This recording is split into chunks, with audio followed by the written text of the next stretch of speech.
Would you find it almost, I don't know if it's sort of distressing that you realise that there's a sort of almost a backlash by creationists to try and discredit what has been proven here? Yes.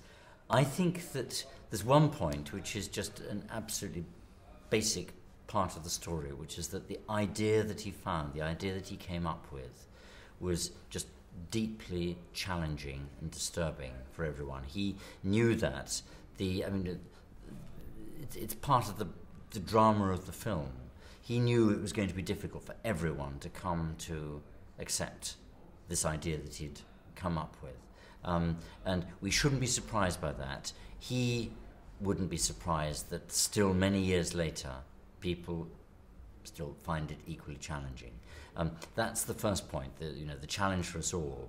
Then, secondly, the argument that's being put against his theory, this argument by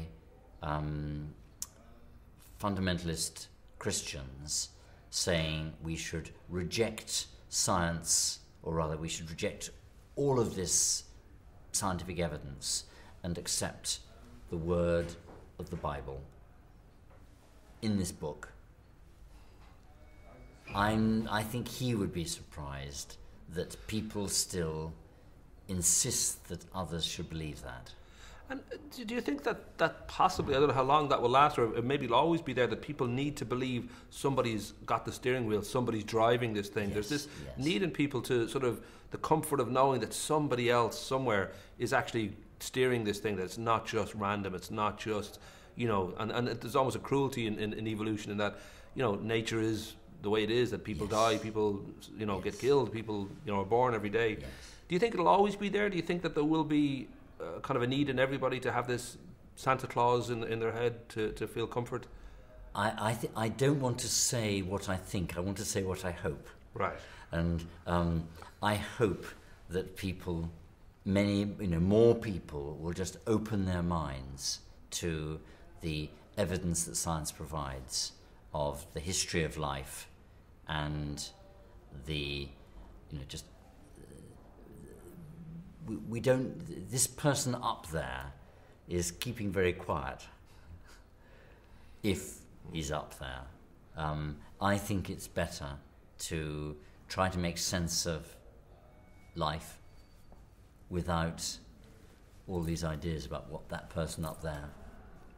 And I don't know if it follows through for you then, because I've been talking about this with friends. It's just the notion, once you take God out of the equation, just this notion Yes. of what might lay after. I don't know if that's something that Yes. you've had to Yes. debate, or whether you feel it's just sleep. Yes. I think would say only that what Darwin said was that he will take the evidence, take the argument as far as we can on the facts that we know. And he took us a long way on evidence. And I think I with him would stop at the point that the evidence stops. The notion too that we're dealing with possibly for some people a bitter pill still to Yes. swallow in regard Yes. to what his theories are.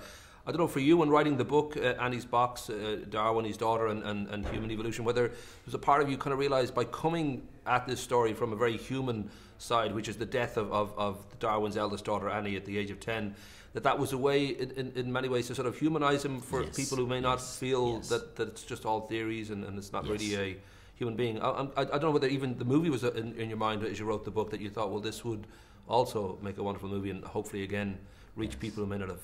I didn't dare to hope that a film would be made of it. I'm so grateful to John Colley and John Amiel for having made a film of the story in the way that they have, and I think it's a wonderful film.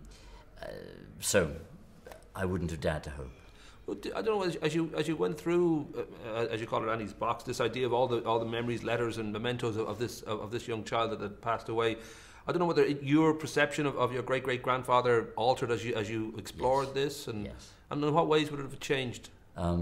I was surprised, continually surprised, repeatedly surprised by his humanity, his warmth, the way that he used his home for his science. He almost never set foot in a scientific laboratory. His laboratory was his home. Well, first of all, it was the world on the Voyage of the Beagle. He saw things on the Voyage of the Beagle which gave him the key ideas that he then developed. And then when he wanted to experiment and find out more, he just used his home, his garden, the countryside around. It was all perfectly normal, perfectly ordinary English countryside, but with his eye, he was able to see in it points that gave him insights into natural life. I should wrap up very quickly with just the idea that looking at your family tree, obviously Darwin's one figure, but just pretty much everybody connected to you is professor and nobelist, you're conservationist yourself, and all these wonderful kind of achievements within the world of academia and so forth. And yet there you've got two wonderful children who are both in the acting profession. Skandar playing Edmund in the Narnia movies, and your daughter, I think, is an actress as well.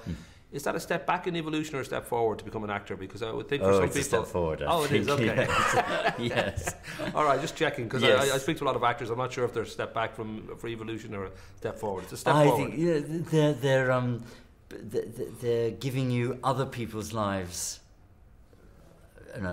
while living their own. Have you ever seen a Rob Schneider movie, though? Sorry? Have you ever seen a Rob Schneider movie? I think that's definitely a step back. Oh, so maybe yes. it depends on the actor, I suppose. Yes, some are a step back and some are a step forward. Yes, well, high-minded films are a step forward. Right, okay, I'll remember that. I don't know what Rob Schneider does. Lovely